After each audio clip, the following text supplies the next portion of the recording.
Family. So I'm coming to you today. Um, well, first I want to say you guys probably all heard the saying "cash is king," right? We all hear that cash is king. So it is still to some degree cash is still king. Now, what I wanted to mention to you guys, I'm not sure if y'all all heard about what's going on in a few countries. Like for instance, in China, they actually came up with a whole system, a whole way of where they're not even using currency. They're not using paper currency. They're using their cell phones to conduct business, to pay for things, exchange money. They're just using the apps. Everybody have a cell phone in China and they all have an app download actually on their phone to go ahead and do business. So they're not actually walking around with paper currency in China, right? That's the new thing in China. And also too, in some countries in Africa, because of the fact that those countries, the banks in those countries, the banks have ran out of money. The banks and the ATMs, they didn't actually have paper currency to give people, right, to give the account holders their money when they come to do a withdrawal. They had to come up with a system of just using the cash apps or those kind of apps to pay for goods and services. Now, why did I mention that? Well, for one, the reason why I mentioned that about how these countries are doing business these days, where they're not using paper currency and they're using just a app, on their phone or something like that to conduct business, and they're not really transferring paper currency. Now, the reason why I mentioned that is because of the fact that in this country, if we run out of cash, guess what we do? We just print more cash, right? So our paper currency that we use, as a lot of people may know, is basically backed by the economy itself and not backed by gold. So whenever we just print more cash, what it does is it increases the rate of inflation, right? Print more cash, we just print more cash. The gold is not backing the cash. It increases inflation and it weakens the value of a dollar. So in turn, when it weakens the value of the dollar, guess what? You need more dollars to buy or do the same things you normally would do. So normally a juice that would cost you $5 is now $6. The same juice, right? Services, you go for a massage, if it normally be $50 an hour, now it's $60 an hour, right? So because of inflation, the value of the dollar has weakened. So what did that mean? That means that credit now becomes strengthened and credit becomes king. So I wanted to point out a couple of things here. And I guess the point what I'm really trying to make about the fact that we always could print money, right? And when I say, or they print money, when I'm talking about they, I'm talking about the powers that be, the government, they could always print money in this country, right? Whenever we run out of money or they need more money to put into circulation, because I remember I tell you with inflation it takes more money to do the same thing. So let's say for instance they have $100 circulating, right? To in the economy. I'm just saying $100, and that $100 will buy X, Y, and Z. But because now it takes more than $100 to buy X, Y, and Z, the government would just print more money to buy the same X, Y, and Z, and they'll put it out in circulation, right? And that's inflation. So now, what's the real reason of me mentioning that? Is because the powers that be, have the ability to print more money. But guess what they don't have the ability to do? Guess what? You might already thought of it. They don't have the ability to create more land. Exactly. So the point that I'm trying to make here is that because they don't have the ability to make more or create more land, real estate land has a lot of value. And I know you're going to tell me about those rich people who made islands in Dubai or whatever, and they in other places of the Pacific they created a few islands here and there, right? Well, that's the uber rich, right? They're able to do that. So the point I'm trying to say is that that is super expensive to do. You can't just go ahead and create land as you see fit. Like with the government, they could just go ahead and create money as they see fit, as they need it, because it costs the same to make $100 as it do to make $1, right? So if they want to just print up a bunch of $100 bills, they can do that. It's that easy. So it's not the same with land. You can't just go out there and say, I want to go ahead and extend my borders, right? I'm sure the American government would love to just say, hey, we could just go and extend our borders here and just dump some dirt on the West Coast and the East Coast and extend it out. They'll love to do that, but of course they can't. So, well, at this time, right? At this particular time, they can't. So the point that I'm trying to make is that because they can't just do that with land and create land, land, of course, is a very valuable thing, right? Very, very valuable thing. Of course, you could trade it, right? You could sell land, you can buy land. Wouldn't necessarily call it like a good, like a goods, like a commodity, but it's definitely something that you need, right? Everyone needs somewhere to live. We know this. So this is why I urge you. This is why I urge you to build your wealth faster through real estate. So now you know we got the 2018 tax return check challenge. Yes.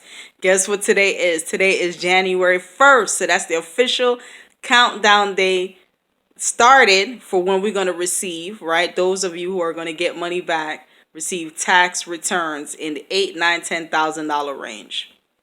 So I urge you then, because we know how valuable land is for us to go ahead and start putting our plan together. Now, if you look at some of my other videos, I talked about start looking through the websites and stuff like that, the areas where you're going to purchase, coming up with the budget of for how much you're going to use to refresh or upgrade or update these homes that you're going to buy and things like that. So now, of course, I'm not going to leave you guys without dropping some jewels on you, right? All right. So now, and when I say jewels, I'm talking about a bit of knowledge here, a bit of knowledge. So what I wanted to mention to you is that interest rates are going up. They are going up.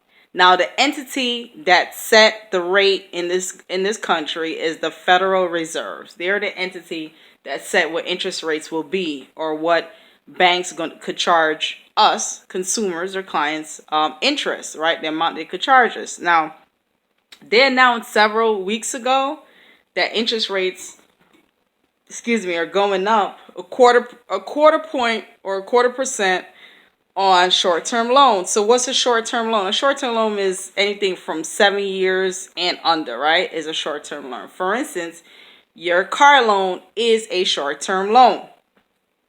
All right.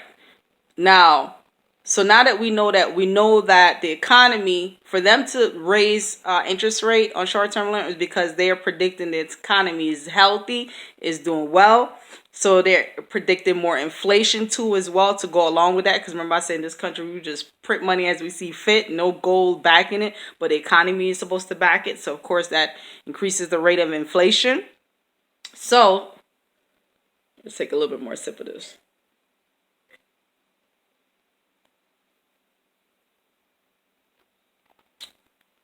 So with that being said,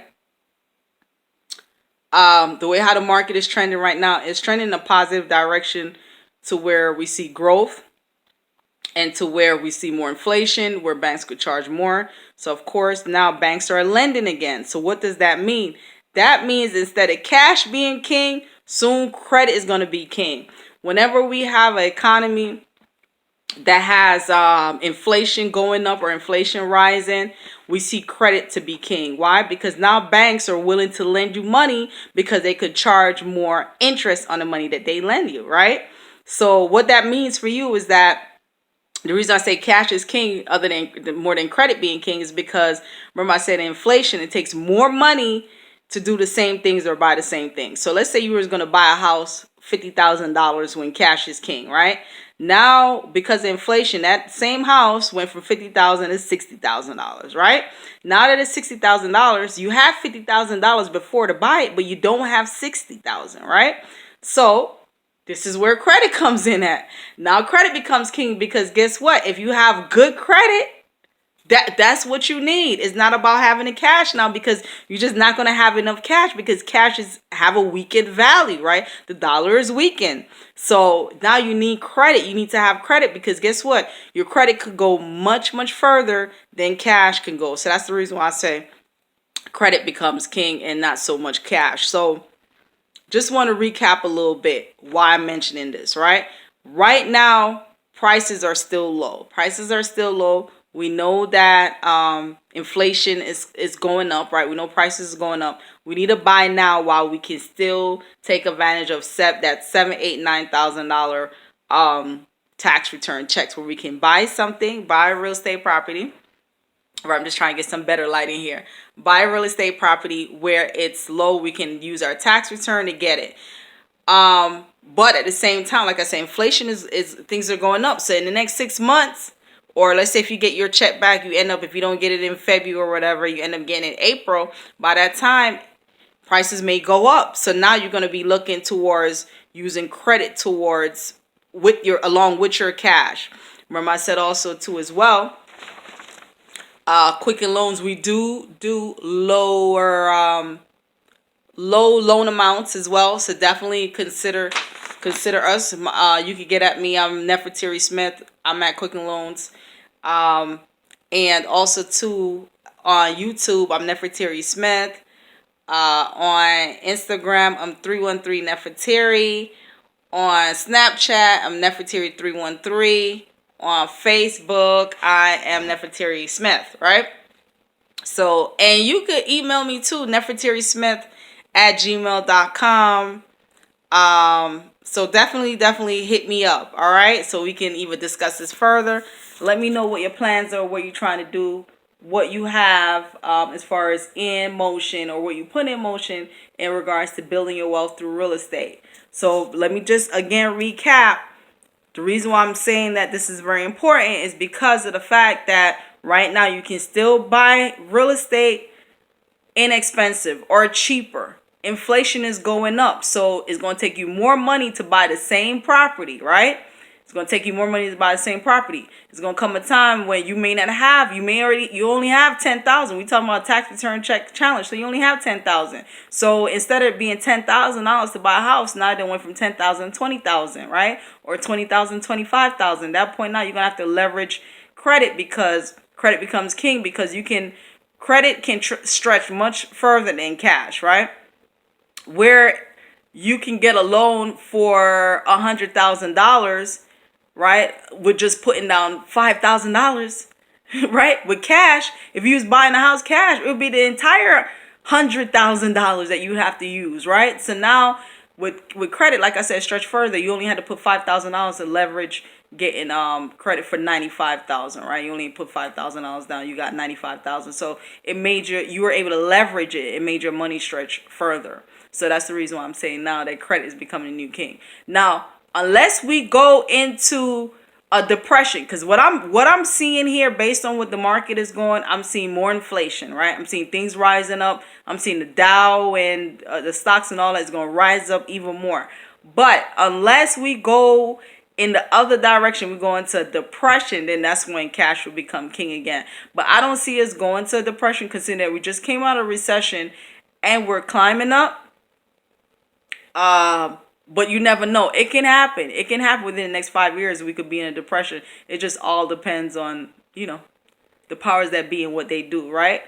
Or whatever. They make a run on the banks, whatever. So, depending on trends and stuff like that. But from what I'm seeing is that it look like they want to leverage interest rates going up little by little. This is the Federal Reserves I'm talking about.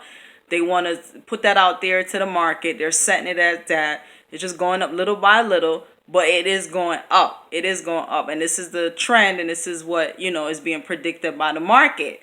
So I say to you is buy your real estate now where you can get it super low or inexpensive. Hold on to, you can rent it out for a short-term period, or you can, rent out for a short-term period. And then when the market do go up because of inflation, then you can sell at that point and then pocket in on that cash, or you can continue to rent it out for those who like, the whole rental aspect of it and having that monthly cash flow coming in. Some of my listeners here, my watchers here, may only like the fact that, I really don't want to deal with tenants. I just want to flip the house, or I want to sell it quick, or, make that money. But keep in mind, once you sell your house, you lock in that amount of money. So let's say, for instance, if you had a cash flow and you were selling you were renting every month, right? And you were renting every month for 10 years. That's a cash flow for 10 years. The minute you sell that house, you now done locked in for the fact that house will never be a cash flow for you again unless you buy another house. Yes, you did get all your money in a lump sum for selling it, but then that's the end of it. If you continuously renting it, it continues to be a cash flow for you. So just keep those things in mind. Of course, I like to drop the jewels here. Continue to watch. Please subscribe. For you, those of you who are just on here watching, subscribe, please. I do appreciate that. Once again, you can get at me, Nefertari Smith, on Facebook, 313 Nefertari on Instagram, Nefertari313 at Snapchat, and my email address is Nefertari313@gmail. And I'm at Quicken Loans. Like I said, we do small loan amount. We don't discriminate. I'm licensed in several states. For all my Michigan people here, definitely hit me up too as well. I'm licensed in Michigan. And I live in Michigan, so you can probably get at me easier. All right. Love you guys for watching. I really do appreciate it. Until next time, like I said, this is January 1st. This is the new year. We starting that countdown to the tax return check challenge. All right. See you next time. Love you.